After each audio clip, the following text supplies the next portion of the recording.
Hello and welcome back. My name is Trisha Jaktiani and today I'll take you through some commonly used Excel functions, which is sum, average, max, min, large and small. Let's start with the sum function.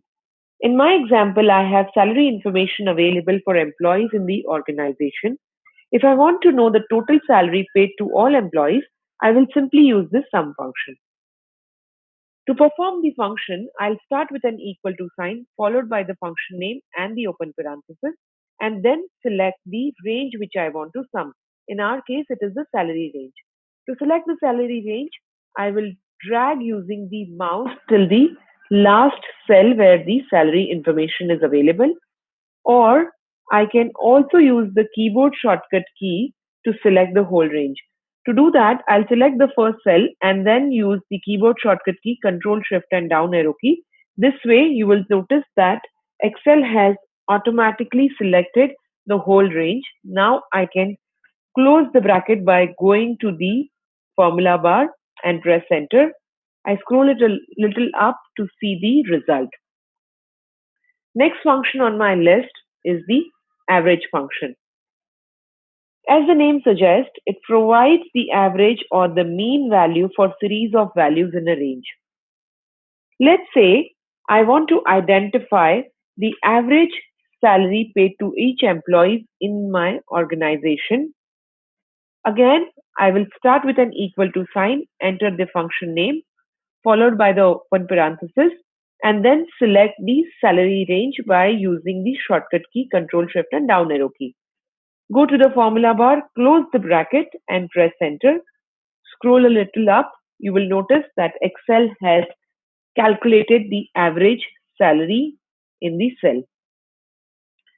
Next function on the list is the max function. Max function returns the highest value in the range.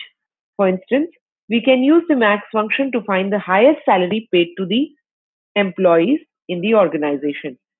So we start with an equal to sign, again enter the function name and select the salary range using the shortcut key. Close the bracket, press enter, and you will see that Excel has calculated the highest salary from the range, which is 49,000. Moving to the next function, which is the min function. While max function is used to identify the highest value, min function is used to find the lowest value in the range. So we will perform the min function same as max in our example sheet is equal to min, open the parenthesis, and then select the whole salary range using the shortcut key. Close the bracket, press enter, and here you get the lowest value from the range. There are two more functions in Excel which are called large and small function. They both are similar to the max and min function. However, the difference between the two is that large and small function gives us more control. Let's see how they work. When we perform the max function, it identified the first highest value in the range. But the large function is a bit more subtle and allows you to decide which largest value from the range that you want. So when I enter the large function in a cell, I will have to give the array, which is the range of salary in our case. Using the shortcut key, I selected the range. I go back to the formula bar. In this case, I have to give second argument as well. The first argument was the range, which I already selected. Now I have to put a comma. After putting a comma, I have to give the kth value, which means I have to tell Excel which largest number that I want from the list. Say I want to find out the second largest value.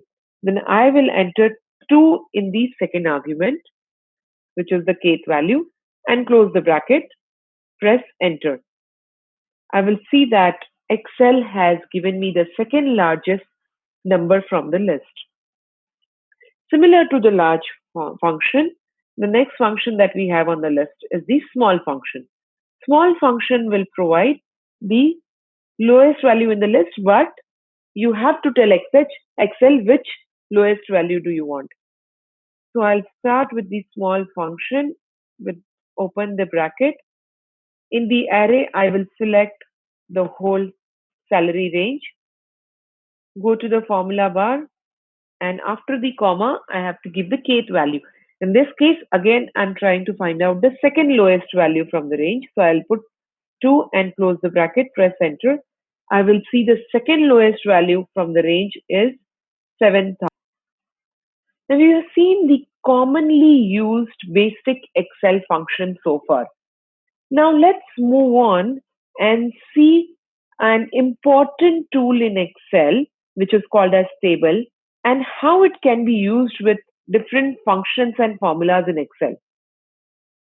Tables are great ways to add more advanced formatting to your worksheet, like banded rows, presets, color scheme, and also other elements that can save a lot of time. So let's see how to create a table first. In order to create a table, we will keep the cursor anywhere inside the database and then go to the Insert tab and click on the table under the table group. Once I do that, your Create Table wizard will open up. Under Create Table wizard, because I was inside the database, Excel has automatically identified the range for where in the data for your table. Next option that I have to select is whether my table already has a header. If your table already has heading, like in our case, we already have an heading. So I'll put a tick next to the box that says my table has header and click on OK. Once I do that, Excel will automatically add some formatting to your database and it will show in the table format. Adding a table will also add filtering by default, which will let you sort and filter your data easily. Also, after adding the table, you will notice that a new tab is added to the ribbon called the Table Design or the Design tab, depending on which version of Excel you're using, which is only accessible when you click on the table. If you're clicking outside the table design or the design tab is not available. So if you keep your cursor inside the table, you will see the table design tab. Under the table design tab, you can select the table style or change the way your table looks and change the color scheme. So if I want a different color scheme, I can select from this list. Okay. So not only that, you can also change the name of the table from this tab. On the left hand side under properties, you can see that you have a table name as table 2. I can change the name. In our case, I will put it as employee information. So I'll say EMP underscore INFO. There cannot be a space when you're entering the name, and hence I'm entering an underscore to add a name to the table. Now let's see what is the use of inserting a table in your Excel and what is the uses of using it under the function. We have already seen how we perform the different functions in Excel. We will try and do the function once more to see how it is useful when we add a table. Let's say I perform my sum function by selecting the range from the table. So I'll start with an equal to, enter the sum function with an open parenthesis, and then use the shortcut key Control Shift and down arrow key to select the salary range. You will notice that in the formula bar, you will see the name of the table, which we had given employee underscore information, followed by a square bracket. And inside the square bracket, you will see the header of the range that we have selected, which is salary. Close the bracket, enter. You will see again that your name is, or your number that is displayed is the total of this range. But this is nothing different from what we had done previously. You still got the same result. However, because I have added a table, now let me try and add a new data into this database. Let's say a new employee has joined the organization and I have to enter their information here. So I do that by entering some data here. Once I do that, I will now have to add the salary. Before I add the salary, let's see what is the total salary here. I can see 15,53,825. If I add 1 lakh to the database here, let us see if it automatically incorporates it into the sum function. It does.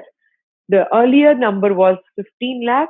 Now it is showing you 16 lakh 53,825. The 1 lakh amount that I had added to the database has automatically been picked up by the sum function. Why is the sum function doing that? Because in the table, when I add the new database or the new data, it automatically incorporates the new data into the table. And so even when I don't do the function again, this range is automatically picked up and you get the result without trying to do the function again. So this is how your table can be very useful, and any other function also. You can use your tables with the bigger functions or the advanced functions that we are going to learn in the other modules. But yes, this is how your tables can be useful. One drawback with the table is that you cannot use structured reference directly to create data validation or create conditional formatting rules. In that case, your naming the range comes very handy. We will go through the name range option in the next video. So for now, we have learned how to perform the basic functions in Excel by using the normal ranges and also by adding the tables into the database, and this will make your range dynamic, and so it will become even more easier for you to perform any functions in Excel. Hope you found this useful. Thank you for watching. To know more, follow and subscribe to Upgrad.